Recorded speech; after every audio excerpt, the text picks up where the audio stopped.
प्रभाग क्रमांक 17च्या या प्रचार दौऱ्यामध्ये आपण आत्ता आलेलो आहे आणि त्यामध्ये आपल्यासोबत आहेत आनंद अण्णा अलकुंडे साहेब ज्यांनी आधी मागील काळात देखील ते नगरसेवक राहिले आहेत आणि विकासाचा जो एक ध्यास आहे, विकासाची उमेद त्यांच्या मनात आहे। आणि काय सांगाल की आता आपण आधी पण नगरसेवक राहिलात, तर आता काय विकासाची भूमिका आपल्या मनात आहे? विकासाची भूमिका म्हणजे अशी आहे आमची की बाबा आमचा जो प्रभाग आहे याला मी या प्रभागात जेवढे नागरिक आहेत आम्ही स्वतःच्या कुटुंबातल्या लोकांसारखे यांना मानतो।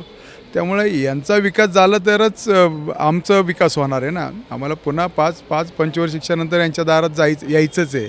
त्यामुळे आम्ही विकास नाही केला तर आम्हाला कोणच विचारणार नाही। त्यामुळे प्रभागाचा विकास करणे हाच आमचा उद्दिष्ट आहे। नव्याने आपण काही हॉस्पिटलची एक योजना मनात आखली आहे, त्याबद्दल काय? हॉस्पिटल आहे, ई लर्निंग स्कूल आहे, स्पोर्ट्स ॲक्टिव्हिटीसाठी आमची तर जागा शिल्लक आहे। ते आम्ही करणार म्हणजे करणारच आहोत। त्यामुळे आम्ही ह्या भागाचा 100% विकास करू। आजपर्यंत आमच्या विरोधकांची जे आहेत ते आजपर्यंत दर 5 वर्षांनी फक्त निवडणुका लढवण्याच्या उद्देशाने लोकांच्या दारात येतात। आम्ही 5 वर्ष कंटिन्यू लोकांमध्ये आहोत आणि आपण स्वतःही बघत असाल की आम्हाला प्रतिसाद इतका चांगला मिळतो या परिसरात। त्यामुळं आम्ही विकास करणारे आहोत आणि विकास करणाऱ्याच्या मागे जनता ठामपणे उभे राहील ही आम्हाला असं वाटते। नेमकं मतदारांना काय आव्हान कराल जी मतदारांची दिशाभूल केल्या जाते आहे विरोधकांकडनं? विरोधकांकडनं कामच आहे विरोधकांचं। आज विरोधकांनी जर आमच्या बाबतीत चुकीचं नाही सांगितलं तर त्यांच्याकडे लोक तरी येतील का?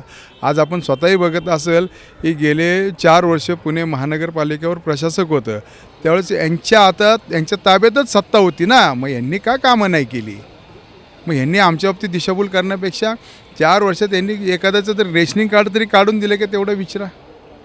एखाद्याला हॉस्पिटलाइजचं काही काम असेल तर ते पूर्ण केलं की ते तरी विचारा।